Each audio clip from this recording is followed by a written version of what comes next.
Cause I'm about that. Cause I'm about that.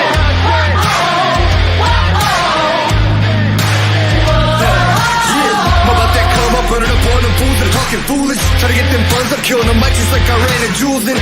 Y'all gonna get done up front, knowing that kid with an attitude, but you can't really blame his motherfucker for what he had to do. I'm about that cash flipping, I'm getting it on and off the market. Not about that VIP, not me, not never been a fan of carpets. All about that RIP for all of my Jesus gone departed. All about that finish when I started, I'm about that.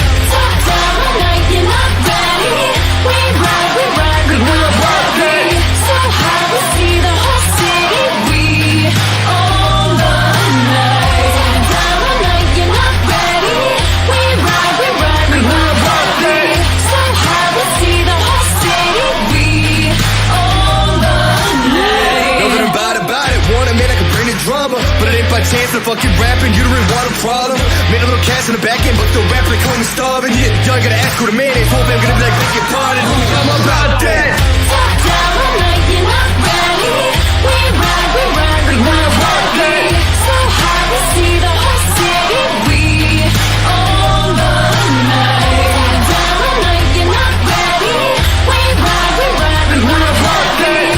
So high, we see the whole city. We own the night.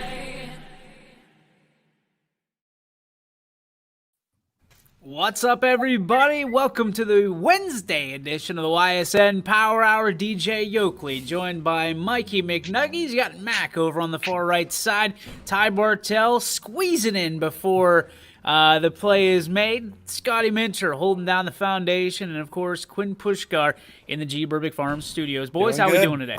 Doing better than the Rays. Ooh, we're going to get to that in just a minute. Already, right off the jump, Michael Page saying, can't wait to see what you guys think about Snell getting pulled last night. That is one of our topics today. But before we get started, as always, it is National Chocolate Day, boys. What do you like about chocolate? What is your favorite item that is either covered in chocolate or chocolate is utilized in the recipe? We'll go to you, Mikey. I'm going to go with chocolate ice cream. That was my go-to on a hot summer day, and it still is. All right, let's go to Mac. The winner of this question is Reese's Cups. Oh, okay, we'll see about that. Ty Bartell? Reese's Cups are good, but specifically I like the Reese's Take 5, the best out of all the candies. Scotty?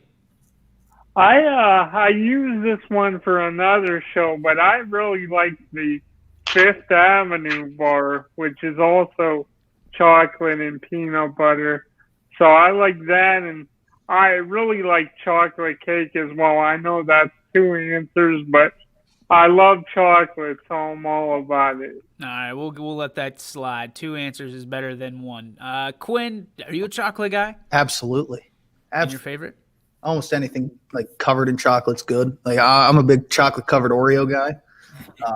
My sister had some kind of chocolate Oreo candy bar. Apparently it's new. I don't know. It's like ground up Oreos inside of chocolate. I'll bring you some tomorrow. It's amazing. And then I got to agree with Scotty. There's a ho-ho cake out there that I've had. I forget what restaurant has it, but somebody has it, and it's fantastic. A ho-ho cake? Oh, yeah. Yeah, the Avalon has one. Yeah. So good. It's really good. Is it just like a giant ho-ho, basically? Basically, yeah. But it's a cake, and it's incredible. Wow. All right. Well, time to open up our eyes to some new things. Mine is the chocolate-covered pretzel. Just being, and I don't want to piss anybody off, but being this close to Christmas, chocolate-covered pretzels are my jam. That's where it's at. My wife makes the best ones. I was going to say around Christmas time, I think that's the only time of the year I usually eat those, and I do like them. Chocolate with salt is really good.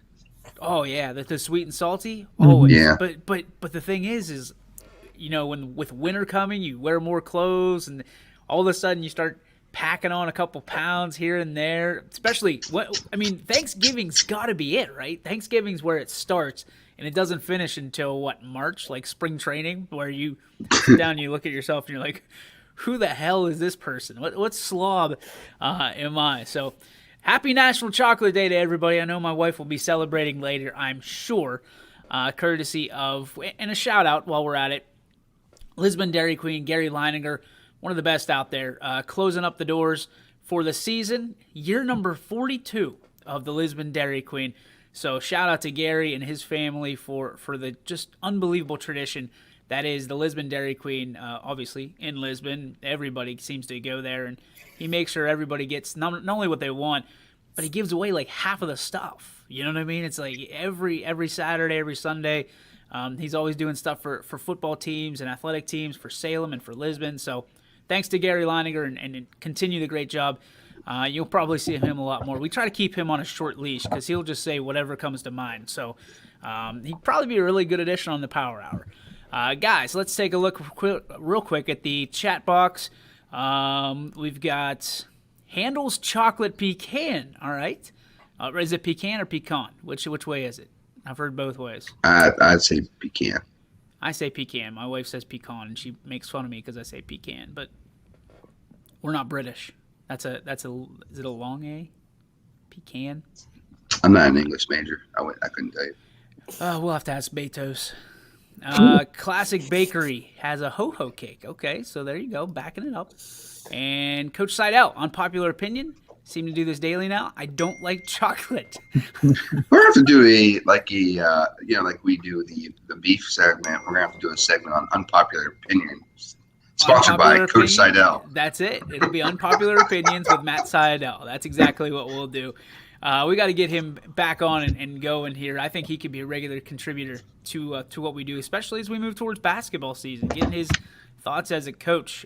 So we talked it was Monday, about primetime, and introduced the primetime to everybody and the excitement that is going to be around this Saturday. South Range Crestview will be kind of a game day style situation that will start at 5 o'clock, go up till kickoff.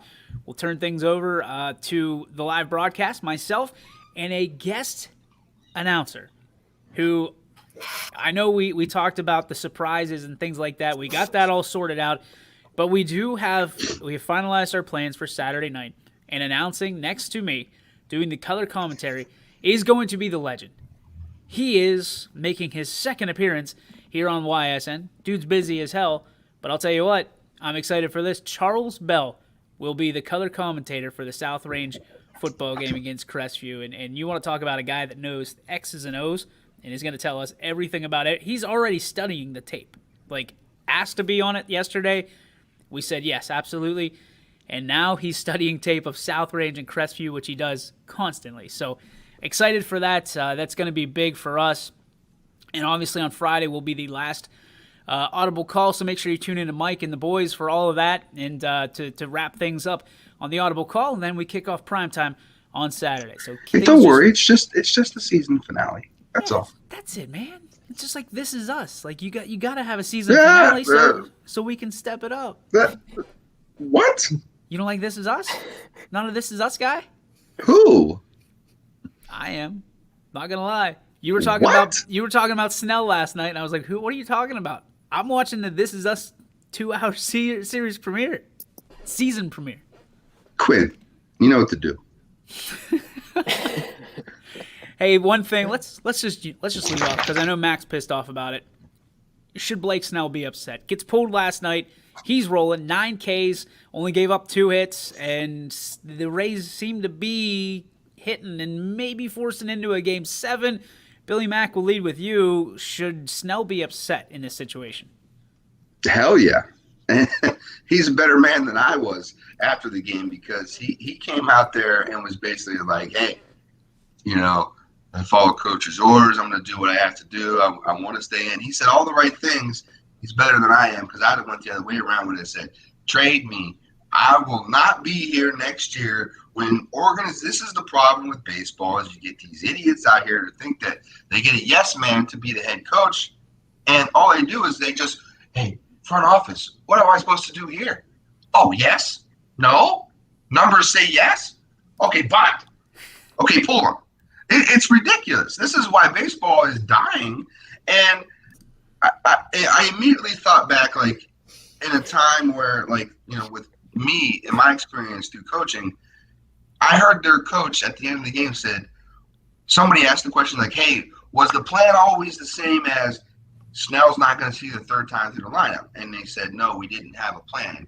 And I immediately went to like, well, hell, when I coach a game, I have 4 different plans for the pitchers. And we collectively come up with them. We have a plan if our pitcher comes out in the first inning. What happens if he gets hurt? What happens if he gets hurt early in the game? That could be a different pitcher. Can he go the full game? We always assume that our guys can go the full game. Like, what I'm saying is there's 4 different plans. And you're telling me a professional Tampa Bay's Rays head coach who's in the World Series doesn't have a plan? It's asinine. So it's the most ridiculous thing I've ever heard in my entire life. Blake Snell should be so pissed off that he should not want to be there next year. And this is, and again, we heard the other day when I said I'm not a huge fan of him, but in this case, I'm behind him 100,000%. And A-Rod said it, and I don't agree with A-Rod ever. So A-Rod said it earlier this postseason is the reason why the Yankees lost is because they listened to the numbers and they didn't let the coaches they didn't let the coaches get out of the way and let the players play the game. At the end of the day, players win games, they win championships. These professional teams are not recreating the wheel here. They need to know what the numbers are, but trust their instinct and their gut. And they need to hire managers who are allowed to do those things. So I want to lead off with this. It's official, Billy Mack. You have internationally rattled everybody's chain because you had – I don't even know what that is, but I'll tell you had 3 people. That is actually that actually symbol right there. It's kind of like a Prince thing. It has a name for it. It actually means Billy Mack is a GOAT.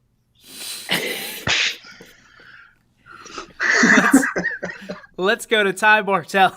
What's your take on Snell? I think he reacted right, honestly, very, very professional. And actually, to go reverse skate on what Billy Mack said, in the game of baseball, hindsight is always 20/20. So we always see things after the fact. And I don't know. I just look at situations throughout this playoffs, and to talk about one that immediately popped in my head as soon as I heard we were talking about this. Nice to see you, Swicka.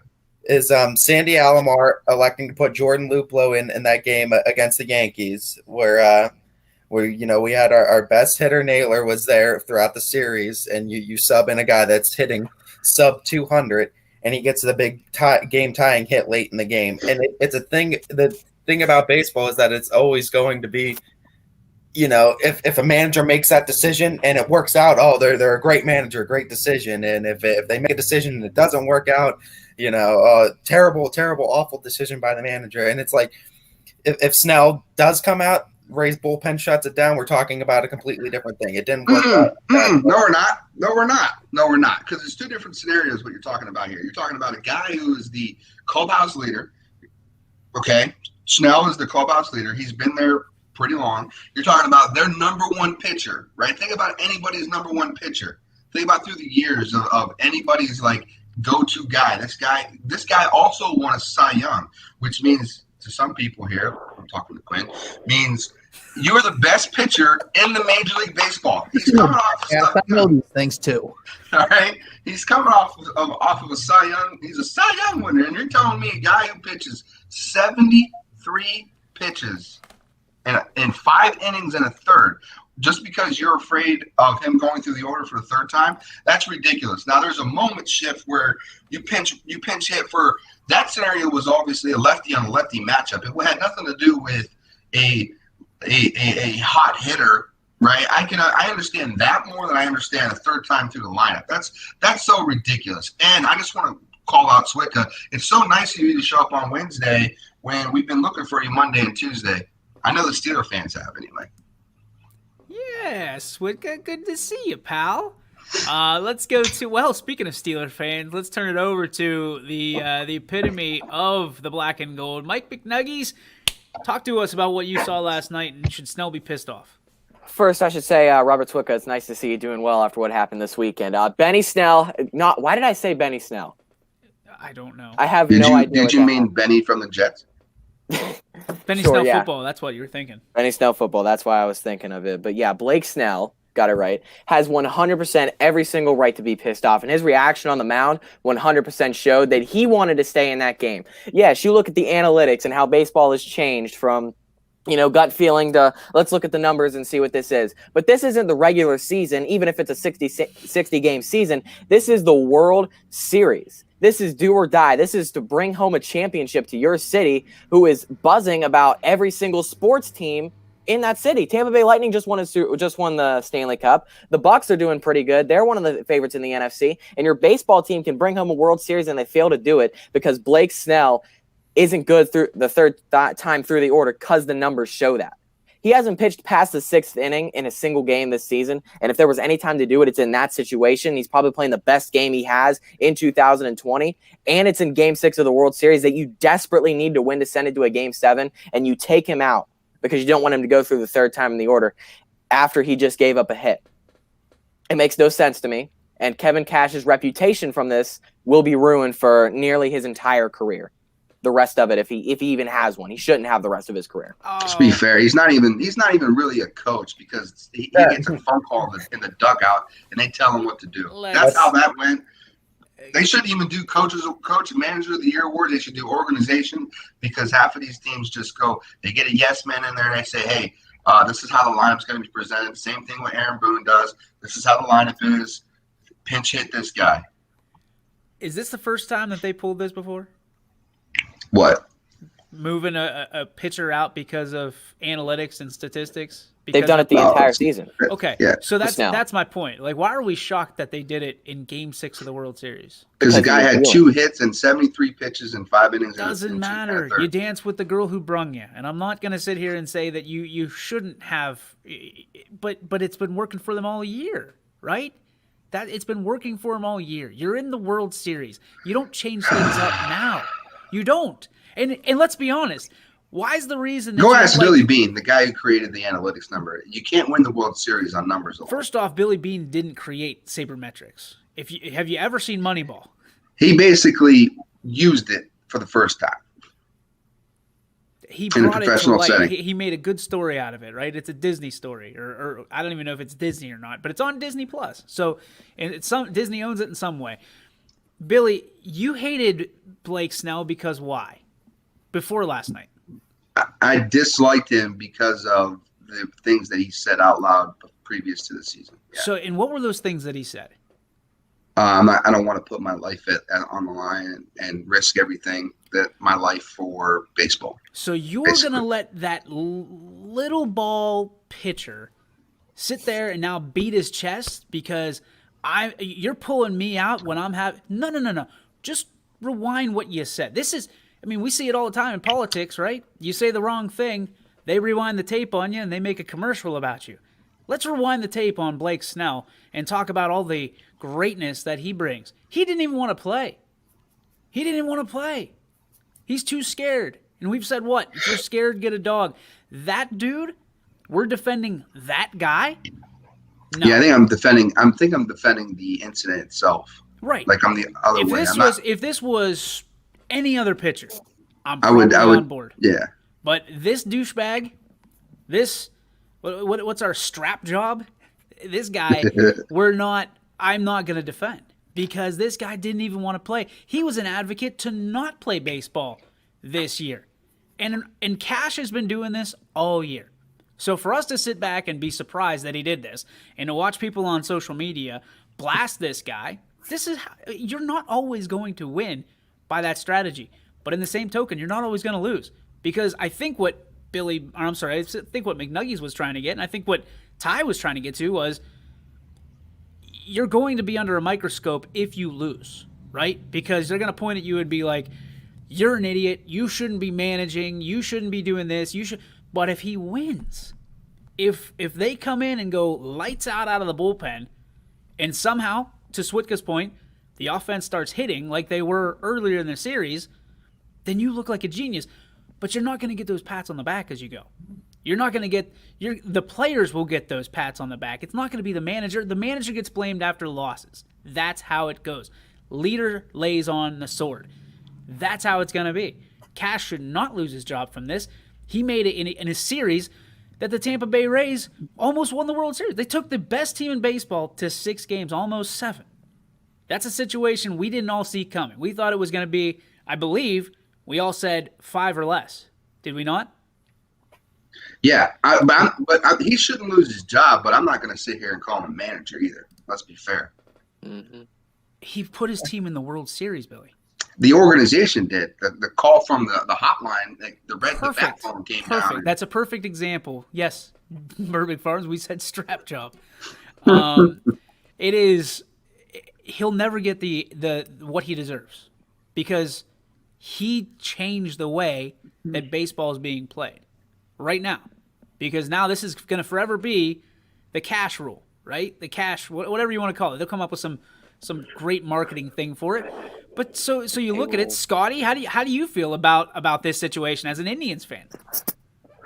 Yeah, I mean to your point, DJ, to kind of piggyback off of what you said. I think that managers, they always tend to get too much blame when a team loses and not enough credit when they win. Now, Billy Mack he may know more than me. Maybe Cash is a yes man, but like you said, DJ, he still got him within a hair to a Game 7 against a loaded Dodgers team. Now, I said Dodgers in 6 before the series, but I said it could go in 5. So they honestly somewhat surpassed my expectations. I disagree with McNuggies. I don't think he should lose his job, but also at the same time, I think we're becoming a little too reliant on analytics now in sports. I think sometimes you just got to go with your gut feeling, man. Not saying that Cash didn't go with his gut feeling, but I think sometimes you got to throw those matchups out the window. I mean, Snell was dealing. I think he's saying all the right things, and if I was him, I wouldn't want to come out of the game, but he's saying all the right things. But I'm also not going to sit here and say that Cash is an idiot, because no one knows more about their team than a manager does. So I have mixed emotions about it, but I just think when you look at this analytics again, I think we're not seeing guys just go with their gut feeling enough across all sports. So let's twist the conversation a little bit here. Hold on, here's the numbers, right? You want the numbers? Here's the numbers. The next 3 guys that were coming up to bat were 0 for 6, okay, and 6 strikeouts. And what scenario does it say, hey, take him out? I mean, for me personally, right? If you want number with a bigger, what I think is one of the best coaches in baseball, and maybe a homer thing, Terry Francona, right? If you don't think that guy doesn't use gut instincts a lot, he does. But like, let's look at the decisions in 2016, going with Kluber in Game 7 when he was gassed and he got rocked for that. And some of the decisions he did make in Game 7, going with Brian Shaw when he was struggling in the postseason and getting rocked in extra innings to lose that game. I don't think that doesn't solidify him as a bad coach, because he lost a World Series. He made bad decisions. That's the thing about coaches. You're going to make good decisions. You're going to make bad decisions. To disagree with Britt Taylor too. I think it's definitely a blend of making those gut instincts and having the knowledge of the game, but you have to go off of some analytics too. Because I mean, numbers is what determines what a good player and a bad player is. If you just threw numbers out the window, okay, we're not keeping stats, or I'm just going to watch this game. All right, that's a good player. That's a good pitcher. We're going to go with them today. Right. There's a percentage of numbers that have to go into the game to determine what players are best for each scenario. Billy Mack, you have a from James Bartell, you have a comment. Billy Mack, have you ever made a bad decision in a game and wish you could have done it differently? I know I have. It's a gut instinct at times. Absolutely. I agree 100% with what he just said. It was completely true. The difference between the decision that you're talking about maybe I'm making and the decision that was made last night is the numbers were completely in no favor of anything. I don't know. Somebody made the decision for him. He did not make that decision. He might fall on the sword and say I pulled him, I made that call. He did not. Somebody in the front office made that decision, or the GM said, "Hey, pull him right now. Get Anderson ready." It was not like a coach going, "I think he's losing his touch," like a Francona. The one thing you're talking about, Francona pitching Kluber in Game 7 is because that's his guy. He's the ace. He's the guy. He's the horse. Which should have been the same scenario last night, was saying, "Hey, we're going with Snell and we're going to ride him until he wants to come out of the game because we need to win desperately." You do, but again, the offense needs to help you out, does it not? I mean, that's what. Yeah, but you were winning the game in a second. None of the numbers make any sense here. You're not going to hold the Dodgers off for long. I'm telling the 0 for 6 strikeouts coming up. The next 3 guys. That's what they did against Snell. What number says, "Hey, we need to make a switch here"? I mean, I'm telling you, got a great point. The only numbers that they were looking at were Snell's third time through the order, because they brought it up during the broadcast, I believe, or they brought it up this morning or something, and they were not good at all. Snell's third time through the order, they were not great numbers. Cash looked at those, or the GM, the front office, the ones that made the decision for him, looked at those and said, "Get him out. We're not going to have him do this, because every time we've let him, he's let us down." Hindsight's 2020. You leave him in and he gets rocked that third time through the order, then it's like, okay, you're an idiot. Why would you leave him in? That's perfect, because you have all these cynics, these skeptics out there that are driving in these sabermetrics. Oh, we know that if Blake Snell is the guy that gets rocked his third time around, so should Cash. Cash should know that it gets him out. That's it. This is a storyline. This is a headline. We've got a bunch of Monday morning quarterbacks that maybe if he stays in, he gets through it. What's the numbers on him the third time around? If the numbers on him, hitters hitting him the third time around, are off the charts, you've got to play the numbers. You've got to play the numbers. If somebody tells you, Billy, and we're going to get into this in a minute, somebody tells you that you've got $1 million on the line, I'm going to give you 5 of the numbers, or you can guess them all on your own. Which one are you going to do? You going to go with the gut feeling there, or are you going to play by the numbers? You're guaranteeing me a win if I go by the numbers. I think that's the difference between what you're talking about to that. The win was never guaranteed if Snell goes any further than he did. That's what I'm saying. So in this scenario, I'm a baseball coach. I'm going to go with my gut over numbers. And I'm going to think about the numbers, but right now my eyesight is telling me he's dealing. I'm leaving Snell. There's not any numbers that you could throw at me saying that Blake Snell should not have kept pitching. But you're also talking about the guy that said, "I don't want to pitch this year. It's too dangerous." But he's dealing. So listen, I'm here to win the championship. I don't care about his feelings right now, or mine. Then you shouldn't care about him crying about it today. Right? If you don't care about it then, you don't care about it now. As a manager, I wouldn't care about his feelings right now either. As a fan, as a fan of the game, I'm upset that they pulled a guy that they consider to be his ace.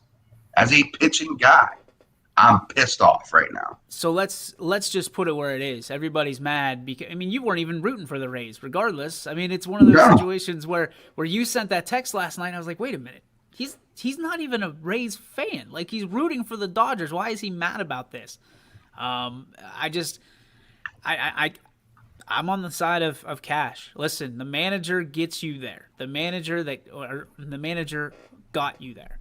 This is a situation where nobody, not one of us, believed that the Rays would be in the World Series. We all thought it was somebody else's year. Right? You look at the Yankees, you look at the Astros, not one of us sat there and said, this is the Rays' year. That dude overachieved, and now he's going to take heat for it. So it's going to be interesting. We're going to. He shouldn't take it. It should be the office that should take the heat for this. But he's the face that represents the office. So see, Britt's talking about sabermetrics allow people to have no gut instincts who have never picked up a bat to make decisions. Total BS. I couldn't disagree with that anymore. Like, if you're getting numbers that are deeper than deep, right? Deeper than a batting average, deeper than, utilize what tools you have in the tool shed.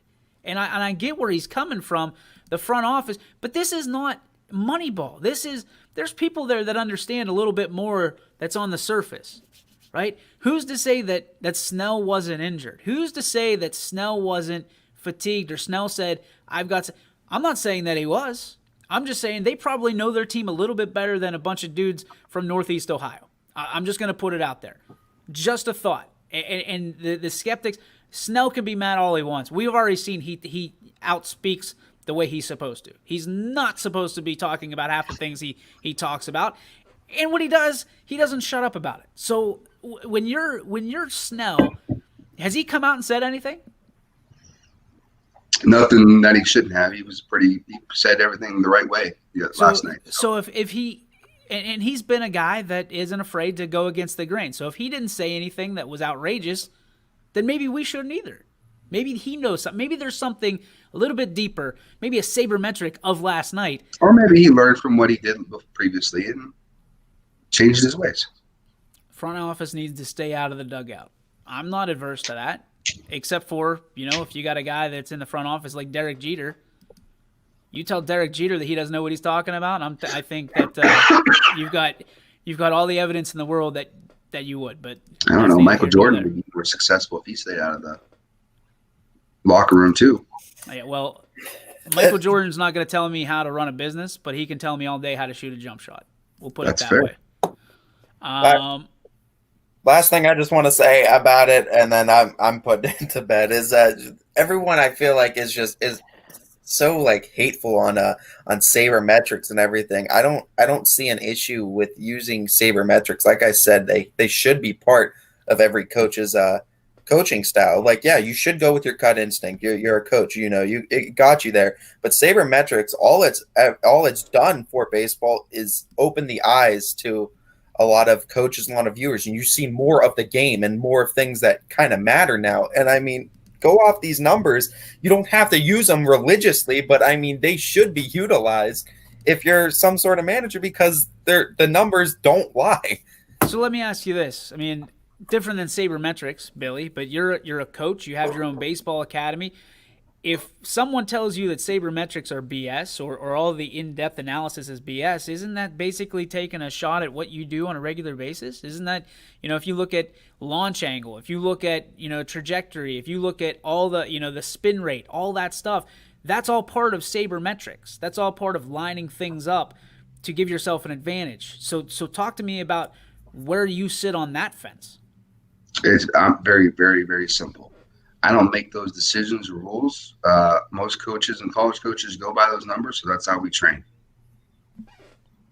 So how's it different? My personal opinion doesn't matter. That's to people who want to do max baseball stuff. My personal opinion doesn't matter. It's kind of like not having a political view on a sports show. Like, sure. It doesn't matter. You know what I mean? Like, well played. I'm here to get you better. Period. If Vanderbilt wants to know what your numbers are, I'll be happy to give them, and we'll be happy to train for them.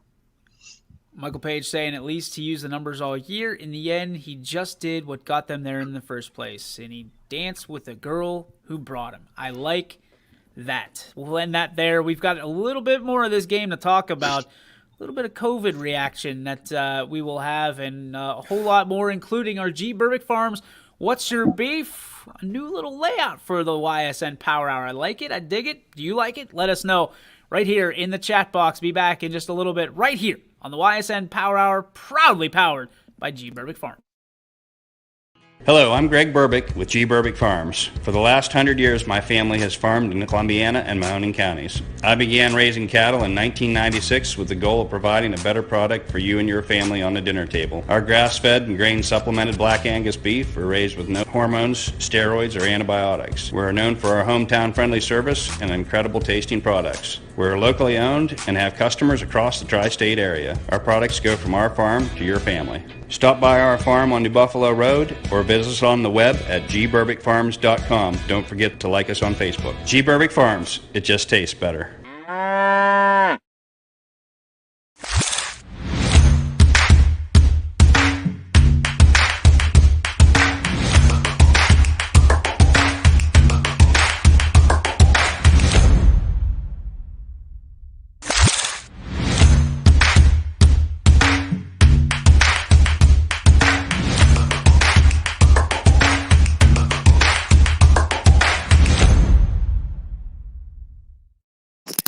And welcome back to the Ysn Power Hour. DJ Yoakley here, and then you've got the old cast of characters over here on the way down. I always get that backwards. Damn it.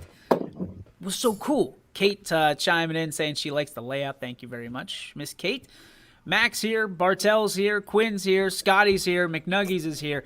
And now it's time to talk about one of the hottest topics in all of the sports world right now.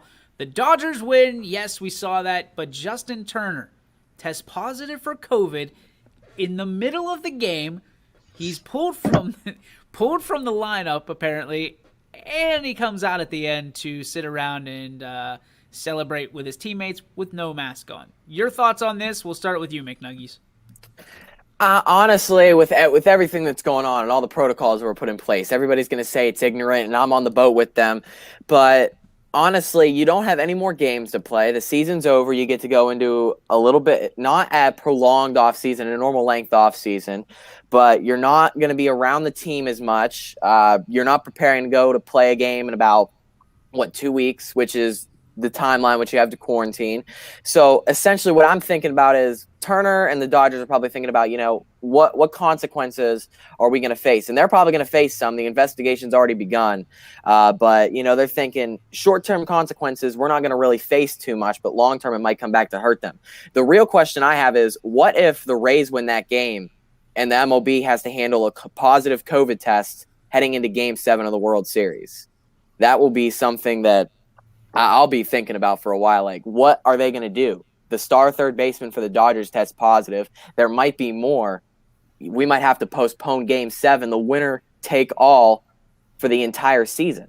I think the MLB might have been in a better situation for the Dodgers winning that so that they don't have to deal with a positive COVID test heading into the biggest game of the season. Here comes the conspiracy theories, and this conspiracy theory brought to you by Quinn Pushkar, making his first appearance today. Quinn, your thoughts on having a player test positive for COVID and allowing him to come back and sit with his teammates just for the team picture? Doesn't matter. They won. It's over. And that is your conspiracy theory brought to you by Quinn Pushkar. On to Billy Mack. Your thoughts? So punish them. They won. So how I understand it is every day, before every game, a couple hours in the game, I'm not really sure how many hours, but they use the fast analysis, fast using whatever COVID test. The 15-minute Abbott test. So they got the test back 2-3 hours or whatever. So a lot of those tests are popping up false positive. So who knows? It could be a false positive. That would be somewhere where I would be on the fence of. It's probably just a false positive. Maybe I haven't heard anything yet, but maybe he got back 2 false tests and then decided to go ahead and take a picture. I'm kind of on the fence of I don't really care. I'm glad he got in the picture. Taking the quick approach. I mean, like he may never win. He's 37, 36 years old. He may never win another World Series, and to not be in the picture with the trophy and all that, that'd be terrible. I hope he can Photoshop him in. No. Let's turn it that'll over. That'll be like the Ripken bat symbol here. Yeah. Ripken, like, oh look, he's Photoshop. It'll be the one thing that everybody will remember for forever. So, Ty, your thoughts on this? It's kind of interesting to me that he tested positive in the middle of the game, and I kind of feel. I mean, if I'm gonna say anything, it'd be interesting to see if they didn't cover it up, and we're like, let's just start him real quick, and then there might have been threats that it was coming out. So to me, I feel like if you're gonna do that, you don't know. I don't know what the situation of the players are. If they have families at home that are, like my dad said, that families at home that might be high risk for it. It's hard because, like Billy Mack said, you want them to celebrate a World Series, but it's hard, and I'm very on the fence about it because, like, I could see on one hand where it's like you probably should pull him because this has been the protocol all year. Like, that player needs to be quarantined. But on the other hand, it's also the World Series. But surprisingly enough to me, why wasn't this a bigger story for Blake Snell than anyone else? If he was like all gung-ho at the beginning of the season, I'm risking my life, why isn't he like more pissed off about that? He's playing with who knows how many of the team, the Dodgers team has has it, let alone the Rays. I mean, if they've been interacting these past 6 games, who knows? I mean, how long Justin Turner's had it. I don't know how long Blake Snell's all this. Blake Snell's all talk. He wants to talk about it, but there's no action to it. And now that he's on the chopping block, because I got to believe, not to go back to what we were talking about, Blake Snell believes in his heart of hearts that he probably would have lost that game anyway. You're not going to prove me different. Billy Mack, how long did you say that they test him every single day? I just wanted to make sure before. I think from how it was explained to me, or how I've seen it on TV and some other things, is they test before every game, and it varies time wise. Sometimes they have a quick test, which is an hour, but you're not getting the results back until the middle of the game. I don't know why they wouldn't just do it ahead of time, but I think they want to do as close to game time as possible. I think that was what Major League Baseball wanted to do, is as close as possible and keep you with the same amount of people, and that's how they were able to keep everybody kind of together, isolated as a group. So wait a minute. But this doesn't make any sense from our standpoint, because if they do that and they don't have the results until the 3rd or 4th inning, and all of a sudden they go, hey, it just so happens that 5 out of our 9 hitters have COVID. You've already been exposed for 3 or 4 innings to another team. You've got to bottle them up. Right. We're talking about an organization. Baseball is probably one of the worst ones to kind of deal with COVID, in my opinion, when it comes to what football is kind of trying to do, what they can't do. But like now they're having a bubble, which is not really a bubble for the for the World Series. A lot of stuff that they did just didn't really make sense when it comes to COVID issues. You want to talk about not making sense? Let's get to our next topic, and it is $1 million fantasy winner. Almost. So imagine that you're playing FanDuel or whatever your favorite sports daily fantasy app is, and you are at the top of the food chain. You are at 1 million. Why did McNuggies leave? Because he's not allowed to bet? All right. Because it's sports betting, I'm going to excuse myself so that nobody gets in trouble. All right. So we have $1 million on the line. You think you're walking away with $1 million, and then in the Bears-Rams game, all of a sudden they take it from a sack to a 3-yard run loss for Jared Goff, and you lose $997,000 of that winnings. I can't imagine. He'd already talked to his girlfriend, his family, everybody. You're thinking you're up $1 million. Scotty, what's your take on what your feelings would be if you lost $997,000 because somebody changed the stat after it already happened? I'd probably put a bullet in my head. That would be it. End it right there. All right, Ty, what's your take? I would, I definitely, that'd hurt. I don't know, man. I don't know what I would do after already telling people you're up $1 million and then what, you're only making $3,000, which I mean, $3,000 is still a pretty good day on FanDuel. But I mean, when you're at $1 million, I'd be absolutely disgusted, especially after the fact. Quinn. All right, listen, I had the same thing, except I went from $1.50 to 12 cents. So I've been there. I know what it's like. That's almost the same thing. Yeah.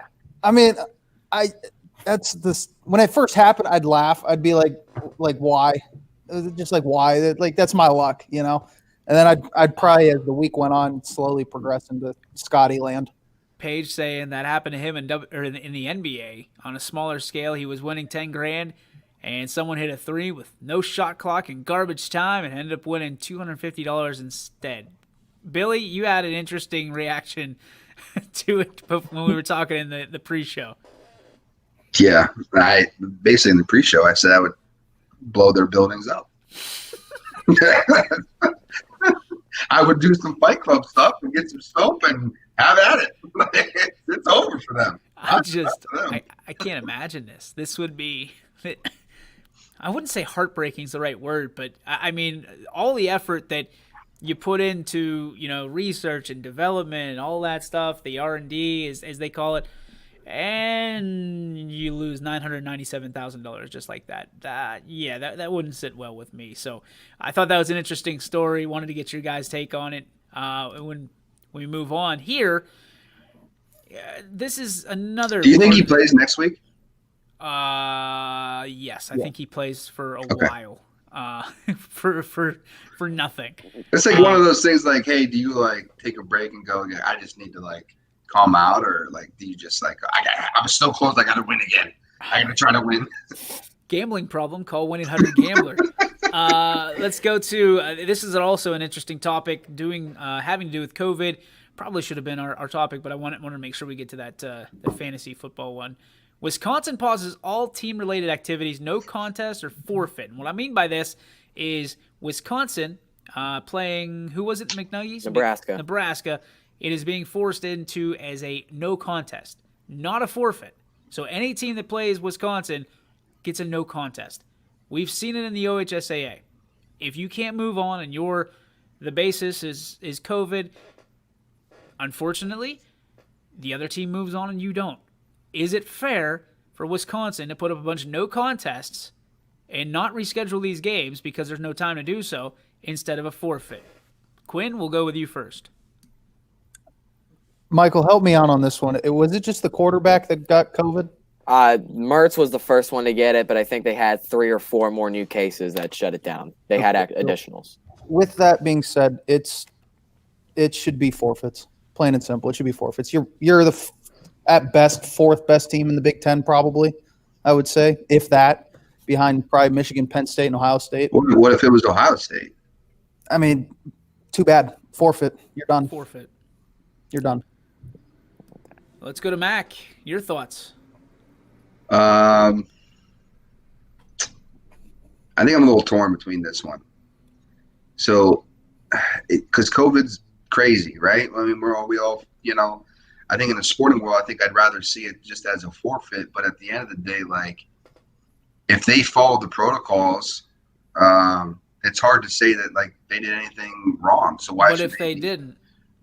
Well, if they didn't, then I think it's one of those cases where it's like an automatic forfeit. Like you automatically, if you didn't follow protocol, which is going to be hard to prove. You mean like when Tennessee didn't follow the protocol and they didn't have to forfeit and we had to reschedule? Right. That was the. Listen, we already know what that was. I ain't even gonna talk about it. I'm just saying. So I'm just saying. You spoke out of this mouth a couple weeks ago, and now you're speaking out of this side. If you don't play, you're forfeit. Yeah, but we didn't find that out till after the fact anyway, and then they were playing by the time you found it out. So what are you gonna do? Yeah, I mean, what are you gonna do? Yeah. Why penalize somebody that doesn't goes against the rules? Yeah, it's hard to make this decision because it's one of those cases where it's like you don't really want to punish anybody. I mean, they already waited X amount of weeks. I mean, if the ruling came out and said, "Hey, this was a forfeit," I would be completely okay with it. What if it comes out and they say that these guys were hanging around a bonfire with a bunch of people from outside the campus and they were just chilling and having a good time? What if that comes out? Does that change anything for you? Yeah, I think it does. I think it makes it to be you need to forfeit that football game, and I think at the end of the day, if I see a 6-0 Wisconsin in the Big Ten championship game, that shouldn't happen either. I think it should be automatic. If you can't play a game, you should be not in that championship game. I mean, on the national scale, you could be in that mix if you want. Leave that up to people who vote for those things. But in a Big Ten, because the Big Ten can control the Big Ten, I think it's one of those cases where you say you're not in the Big Ten championship game. McNuggies. Yeah, I think it's a forfeit. And what's unfortunate is these other conferences like Florida and the SEC that are able to reschedule these games for later in the season because their conference and their schools' presidents and chancellors didn't screw it up the first time around and aren't giving you any extra weeks. I think you got to feel that you got boned by those dudes for not making the correct decision in the first place and trying to wait it out. Now, if you are hanging around at this campfire, you're off campus and you're doing stuff because you want to have a good time and it's college, I think all these players should have understood that you're giving away certain rights during 2020 COVID to play this football season. You've been given the opportunity after it was taken away from you. So, you got a season. You got to do everything you can to play the entire 8 games. As for the Big Ten championship game, the rule was that you have to play 6 games to be eligible for the Big Ten championship game. So a 6-0 Wisconsin is eligible to make it. But a 5-0 Wisconsin is not. And I think they did this out of precautionary measures to not get enough cases to shut them down for 21 days, which is the mandatory player quarantine if you test positive, and it's not a false positive, and then you're missing 3 games, you're ineligible right there. So it was a precautionary move by Wisconsin, but it should be a forfeit and not a no contest. All right, Scotty Mincher, your thoughts on this? Yeah, I agree. I think it should be a forfeit. And to take it a step further, DJ, and I really can't believe I'm saying this, but even going back to the NFL, and when the Titans, them violating a bunch of protocols, and then the Steelers essentially got punished because of it, they had to have a bye. I think that's total bullshit. I think the Titans should have had to forfeit that game there. So, yeah, I just think everybody, I mean, they know the rules and what's put into place, the protocols, and I think they should have to forfeit. All right, Ty, wrap this one up for us. I think that NCAA could have also set these standards too for protocols so unreasonably high that, that way if they do get positive tests, it doesn't come back on them to where they could be like, you have to forfeit, your guys broke protocol, but it's really hard to maintain protocol. I don't know the exact details behind that, but that does seemingly be what it is or what it looks like for the most part. And second off, yeah, I think that they should forfeit. If you didn't follow protocol, I guess it's the rules. You got positive cases. You can't really reschedule it because you already have to play 8 games. Not like you're going to make the playoffs anyway. I don't think you should because you're not going to be playing as many games as the rest of the college, rest of the other conferences if you're only playing a third less of the schedule that the other colleges is. But that's a different conversation for a different time. But I mean, yeah, for a year like this, you're only playing 8 games anyway. Yeah, just forfeit. It doesn't matter. Love it. All right, here we go. It's G. Burbick Farms time, and what's your beef? Every day at the end of our show, we ask, what is your beef? Brought to you proudly by our friends over on New Buffalo Road in Columbiana, G. Burbick Farms. Greg Burbick, one of the #1 guys to ever sign up for YSN in advertising. We want to treat him well. That's why we blessed him with our G. Burbick Farms studio, and heading to that studio, Quinn, what's your beef today? I'm going to keep the train rolling with myself. It's another day of beef for myself. I went to the dentist this morning, mouth completely numb. Can't keep any kind of drink in my mouth, but I continue to drink, and I drool all over. Also Great not supposed day to to be eat, and you just kept on eating. I did. Food Nice was job. good. I kept the food in, but the liquids, not happening. Ty Bartell, what's your beef? My beef was actually just got this beef today on the show. Anybody that is dissing using numbers in coaching, and not to say that and of course, Billy Mack, I know you already use numbers, so this is not against you. Not a coach. I know you do a great job with Max Baseball Academy. This isn't directed at you, but more directed at any kind of fans. You go with what got you there as far as coaches are concerned. And if Kevin Cash is using numbers the whole season, and if he's using them religiously, he got to the World Series with them. I do think that every coach should be incorporating some sort of numbers in their game plan. Maybe it's not a majority of how they coach. Maybe it's only a small percentage, but I do think that every coach should be using numbers. And for people to think that you should just not use numbers, sabermetrics at all while coaching is ridiculous. McNuggies. My beef is with all these like Instagram, Twitter, and all these organizations that are pounding it down my throat to vote. For one, I'm 16, so I'm not legally allowed to register to vote. Two, it's none of your business about who I'm going to vote for because I can't vote, or who Quinn's going to vote for, or DJ, or Billy Mack, or Ty, or Scotty. It's none of your damn business who they're going to vote for. I got a text this morning and said, "Hi, this is blah, blah, blah from so-and-so. Early voting is still open. Will you cast your vote for Biden-Harris?" And it's not just Democrats, it's Republicans too. Everybody's pushing it. Vote, vote, vote. Stop doing it. People that want to vote are going to go out and vote. I get it that you want people to vote because this is the most important election of our lifetime, but it's ridiculous. I don't think. I think your dog agrees with me.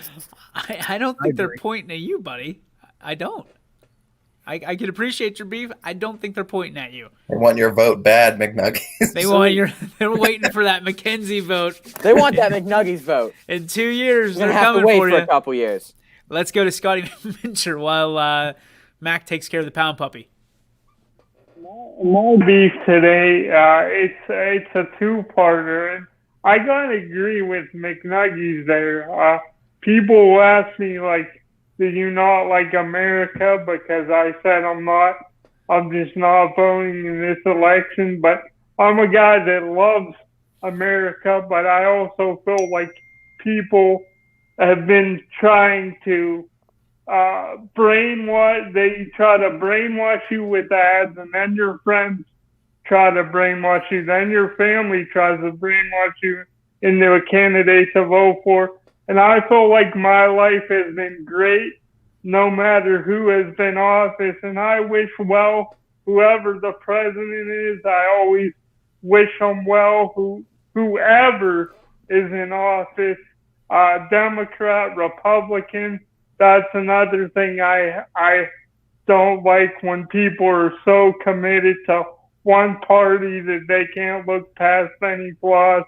And then the second beef is just a bunch of people saying that the Browns they're better off without Odell. I'd say slow down a little bit on that. I like Hollywood Higgins too, but it was the Bengals. Let's slow down here. I think the Browns are gonna miss Odell dearly, but those are my beefs. All right, hang on 1 second, Scotty. We're going to Mac. What do you got? Yeah, those ads are a little bit annoying. How is it, like McNuggies, get used to it, because every 4 years they're going to tell you that this is the most important election of your lifetime. So that's never going to go away. That's been around for generations. So get used to this. My beef is going to stay. It is the same. This damn commercial from Uber Eats and all these other stupid sounds that just come up like doorbells. Like, why? Like, why? Like, I don't have the only dog that freaks out when the doorbell. The dog has basically been trained to hear door knocks and doorbell sounds because new people come in. So my dog gets excited. Either she wants to eat you or she wants to play with you. Still up in the air, depending who stops over, right? So the idea that they have these sounds in commercials, I'm not the only person that has a dog that just goes nuts when the doorbell rings. So stop it. Sick of it. I actually have a beef with the actual Uber Eats. I think it's weird that they're kind of putting the delivery service out of business. I think it's great from a business standpoint and it opens up jobs for everybody. But you think about it. Sorry, I'm still on Billy Mack. My bad. Well, I was actually going to say one more because my beef all day was actually going to be Tampa Bay and them just kind of not giving their guy love, and that's kind of what it comes down to at the end of the day. As a coach's perspective, you're gonna believe in your guys, especially if their guys have earned it, and I felt like he's earned it, and it's just disappointing to me, and it's a beef that I have with any coaches that a guy who's earned your trust and has been valuable to you. If he basically says, I want the ball, you have to give him the ball there in that situation. And if you lose, you go, you know what? My call. But I'm not going to lose if this is my guy, I'm not going to lose. I'm not going to lose by not giving him an opportunity to do that. So I don't care about any numbers in that scenario. There's only one number that matters at the end, right? And it's that you have more runs than the other team. So my beef, I was going to do Uber Eats because you had done Uber Eats the entire week. Not a fan. I'm not a fan. But here's my bigger one is people that don't take risk and beat up those that do. So not even regarding us or anybody, I'm just seeing this a lot more on Facebook, that people that put themselves out there are the people that get chopped down. Like George Washington and the cherry tree. Listen, people, you risk it for the biscuit, right? That's the old adage, the hip saying. You want to take risks to do big things for yourself or your family or whatever. Like, stop putting people on blast for that. You know what I mean? They're putting themselves out there. Stop putting them on blast. Maybe instead of, taking the time that you have to cut somebody else down, that maybe you should work on your craft and have somebody or raise somebody else up for taking a chance, right? It's not easy. I promise you that. Everybody on this panel will tell you it's not easy to just put yourself out there. What we do is not easy each and every day. So if you're going to sit there and just knock people and push them down every time they try to better themselves or want to do all this stuff about, they want to be a coach and they've never coached before. They want to be a player and they never played before. They want to be whatever. Leave them alone. Either support them or shut the hell up. Sometimes your opinion does not need to be said. Nobody gives two shits about what you have to say. Okay? Support them, say something nice, or don't say anything at all. Thumper's mom told us that in Bambi, right? That's how we're going to end it. Be nice. Be kind to each other. We only got one ticket on this ride we call life. So that's how I'm going to finish it up. Ladies and gentlemen, thank you so much. We go back to the final boxes. We'll see you tomorrow, 3 to 4. Oh, by the way, before we go, I almost forgot, guys. It is going to be the first ever YSN Halloween costume contest. We want to see your costumes. We want you to dress up like somebody on YSN. Don't care who it is. You can win a brand new YSN shirt and a YSN mug if you're chosen as the best costume on YSN. We don't care if it's a personality. We don't care if it's a player that you've seen on YSN. Give us your favorite YSN Halloween costume. Take a picture and send it to our social media page, whether it's Facebook, Twitter, Instagram. Send it to our info@ysnlive.com. We want to see your pictures. We want to put them on our Facebook pages, our social media pages, and we want to see everything come to life. We want to appreciate you, get you out there in the spotlight. Bonus points if you dress up like Billy Mack or have a disastrous room like Ty Bartell. So we'll just leave it there. That is going to do it for the YSN Power Hour. Thank you for tuning in. Once again, we'll see you tomorrow with our NFL special on Thirsty Thursday on YSN Power Hour. See you guys later. It ain't easy, but I'm making